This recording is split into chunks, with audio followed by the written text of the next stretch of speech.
আমাদের যে সোসাইটির যে নোংরাগুলো থাকে বা ডাস্টবিনের যে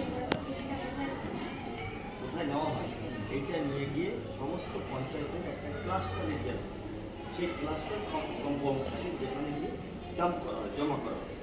ঠিক আছে, ওইখানে যেরকম আমাদের স্বদেশনগর পঞ্চায়েতের ক্লাস্টার এরিয়া হচ্ছে সিএফ, হরিনগর পঞ্চায়েতের ক্লাস্টার এরিয়া হচ্ছে বাসন্তী। এরকম ক্লাস্টার এরিয়া আলাদা করে প্রশাসনের সাহায্যে ওই জায়গা নির্ণয় করে ওইখানে গিয়ে ডাম্প করা হয়, তারপরে ওইটাকে প্রসেস করা ওর অনেক ধরনের কাজ আছে। এবার নেক্সট কোশ্চেন আমি বলবো প্রসেস করা হয়। আর প্রসেস কী করা হয় ওইটাকে প্রথমে সেগ্রিগেট করা হয়। সেগ্রিগেট মানে আলাদা আলাদা করা হয়। পলিথিন পানি আলাদা হয়, কাগজ আলাদা হয়, যেগুলো ওয়েস্ট কাপড় চোপড় আছে যেগুলো ফেলে দেয় সেইগুলো আলাদা করা হয়, বোতল আলাদা করা হয়, যেরকম জর্দার ডাম্পার এগুলো আলাদা করা হয়। এরকম হ্যাঁ, এই আলাদা করে একটা বেলিং মেশিন থাকে।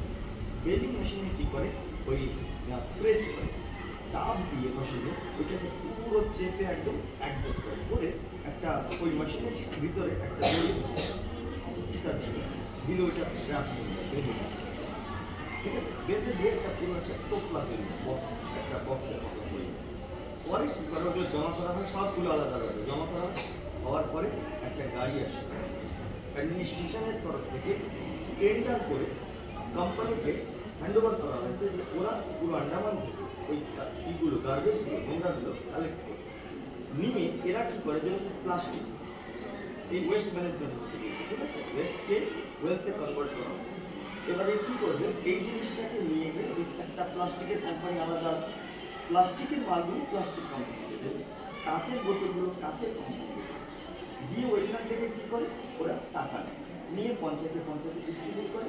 আর ওই জিনিসগুলো যে প্লাস্টিকটা নিচ্ছে ওখানে রিসাইকেল করে, যে প্লাস্টিকটা এখানে সেখানে পড়ে থাকতো সয়েলকে মাটিকে খারাপ করতো সেইগুলো কী করছে রোটেশন হচ্ছে, ওর প্লাস্টিক গলিয়ে আবার ওরা নতুন নতুন বাকেট তৈরি হচ্ছে, প্লাস্টিক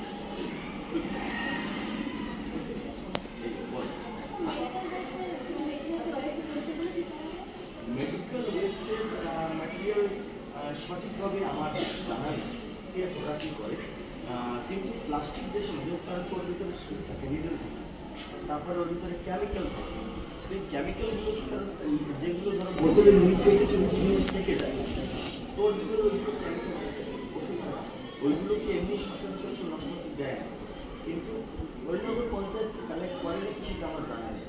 হরিনগর করে দেয় ওটা মেডিকেল ডিপার্টমেন্ট ওর আলাদাভাবে ডিসপোজাল সিস্টেম আছে, আমি জানি না স্যার এক্স্যাক্টলি ওষুধ করে, কারণ সুই থাকে, নিডল থাকে, ওদের মনে হয় ডাম্পিং ইয়ার্ড আছে, হ্যাঁ ওর ভিতরে ডাম্প করে। এগ্রিকালচার ওয়েস্টটা মানে আমাদের জন্য খুব ফায়দার জিনিস হয়, যেরকম ধরো তোমাদের ঘরের কথাই আমি বলি, সবজি কাটার পরে যে জিনিসগুলো কেটে গেলে বা একটা গাছগাছালি লাগালাম তার একটা ডাল কাটলাম, পাতা পচে যাচ্ছে, একটা ডাল কেটে ফেলে দিলাম, এই জিনিসগুলো কি হচ্ছে পরে মাটিতে পচে যায় জৈবিক সার তৈরি, ঠিক আছে, জৈবিক সার বায়োম্যানিউর তৈরি হয়ে যায়। তো বায়োম্যানিউর কী হয়, এগুলো কি হয় আমাদের মাটিতে উর্বরা শক্তি বাড়িয়ে দেয়, মাটির ওই যে উপরের লেয়ারটাকে উর্বরা শক্তি পরিত্যাগ করে, এর ভিতরে যে কেঁচুয়া যে পোকাটা থাকে না ওইটার জন্য অনেক বেনিফিশিয়াল, আর ওইটা যতদিন থাকবে ততটা মাটির উর্বরা শক্তি বাড়বে। আমার বাচ্চাদের তরফ থেকে আমাদের এই যে বেলি গ্রাউন্ড এরিয়া বা মিডিল এটা প্রচুর পরিমাণে এগ্রিকালচারের উপরে বেড়েছে। তো এখান থেকে আমরা যদি দেখি যে আমরা বলছি তো আমরা ম্যানেজ তো করছি, বাট আমরা যদি কখনো যেরকম আমাদের বাচ্চাদেরকে আমরা ফিল্ড ভিজিটে গিয়েছিলাম, প্রচুর পরিমাণে এরকমও দেখা যায় যেখানে প্রচুর নোংরা এখনও পড়ে আছে। ফর এক্সাম্পল আপনি যদি সবজি মার্কেটেও যান, ওখানে আশেপাশের এরিয়া দেখবেন, ফিশ মার্কেটের আশেপাশে ড্রেনেজ সিস্টেমগুলো, তো এইগুলোর ফিউচার যে একটা মানে আমাদের প্ল্যান হওয়া চাই সেটা যদি আমরা একটু জানতাম। অ্যাকচুয়ালি এখন বর্তমান পরিস্থিতি হিসাবে আমি বলছি সেটার জন্য লোকাল সেলফ গভর্নমেন্ট হচ্ছে পঞ্চায়েত, গভর্নমেন্ট সরকারের একটা অঙ্গ হচ্ছে ভারতবর্ষের ফেডারেল সিস্টেম, মানে একটা ধাপের সরকার, এইটা হচ্ছে গ্রামীণ সরকার। গ্রামীণ সরকার ডিসিশন নেওয়ার দরকার যে এইটার ব্যবস্থা কী করতে হবে, স্যার একদম সঠিক। যে নোংরাগুলো দেখা যায় যেন ওই নোংরাগুলো ওইগুলো না থাকে, ওইগুলো থাকলে মশা হয়, মাছি হয়, ওতে আরও বাতাবরণ খারাপ হয়। কিন্তু ওই নোংরাগুলোকে যদি সঠিকভাবে ব্যবহার করা হয়, ওইগুলোই আমাদের সমাজে শুধু উপকার হতে পারে। ঠিক আছে, কিন্তু ড্রেনেজ সিস্টেম যেটা বলা হয়েছে, ড্রেনেজ সিস্টেম খুব দরকার, ওইটাকে সবসময় সাফ করা। ঠিক আছে, ড্রেনেজ না থাকলে বেশ গন্ধি, দোকানের সামনে থেকে যে ড্রেনগুলো গেছে পরিষ্কার পরিচ্ছন্ন। Thank you so much. Thank you. Thank you.